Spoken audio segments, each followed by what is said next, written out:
कहानियों से भरी इस छोटी सी दुनिया में आपका स्वागत है। आज की कहानी है जैसी संगत वैसी रंगत।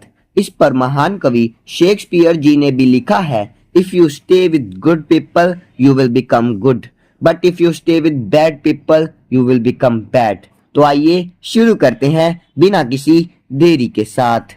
यह कहानी उन दो चिड़ियों की है जो बचपन में तो एक साथ एक घोंसले में रहा करती थी, पर कठिन परिस्थितियों के कारण बड़े होकर उन्हें अलग रहना पड़ता है। तो आइए विस्तार से जानते हैं। एक बार एक गांव में बरगद के पेड़ पर एक चिड़िया घोंसला बनाकर रहा करती थी। वह अपने बच्चों का पूरा ख्याल रखती थी। उनका पेट पालने के लिए वह दिन भर भोजन की तलाश करती थी। वह हर शाम को अपने घोंसले में आकर अपने बच्चों को खाना खिलाया करती थी। धीरे धीरे उसके बच्चे बड़े होते, सब कुछ बढ़िया चल रहा था, पर अचानक एक दिन गांव में भयंकर तूफान आया, जिसके कारण चिड़िया का घोंसला तहस नहस हो गया। चिड़िया की तो तूफान की वजह से ही मौत हो गई, पर उसके बच्चे बच गए।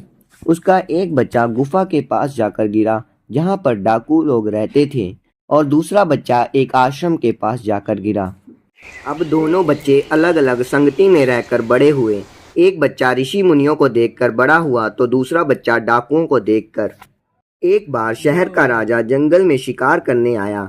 जैसे ही राजा के आने का पता चला, तो बुरी चिड़िया ने डाकुओं को जाकर संदेश दे दिया। डाकू राजा को लूटने के लिए उसके पीछे भागने लगे, पर राजा ने बड़ी मुश्किल से ही अपनी जान बचाई और वह दूर जाकर एक वृक्ष के नीचे आराम करने लग पड़ा। उसी पेड़ पर अच्छी वाली चिड़िया भी रहती थी। अच्छी वाली चिड़िया ने आश्रम में जाकर ऋषि को संदेश दिया। ऋषि मुनि आए और राजा को आश्रम में ले गए। उन्होंने राजा की अच्छे से मेहमान नवाजी की। राजा ने ऋषि मुनि से बताया कि मुझे तो एक ऐसी चिड़िया जंगल में भी मिली थी, जिसके बुरे व्यवहार के कारण मैं मरते मरते बचा हूँ। यह बात सुनकर ऋषि मुनि जी ने बताया कि यह दोनों चिड़िया एक ही माँ की संतान थी, पर एक तूफान के कारण वे दोनों अलग अलग हो गई। एक अच्छी संगत में रहकर बड़ी हुई और दूसरी बुरी संगत में रहकर। ऋषि मुनि जी ने कहा कि हमारी जिंदगी में यह बहुत महत्वपूर्ण है कि हम किसके साथ रहते हैं। यदि हम बुरे लोगों के साथ रहेंगे तो हमारा चरित्र बुरा ही होगा।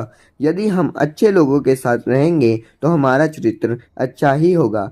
इसलिए अच्छी संगति होनी बहुत जरूरी है। जैसे घर का माहौल बहुत जरूरी होता है कि एक बच्चे की अच्छी परवरिश के लिए, वैसे ही उसकी संगति भी अच्छी होनी चाहिए उसके अच्छे चरित्र के लिए। धन्यवाद।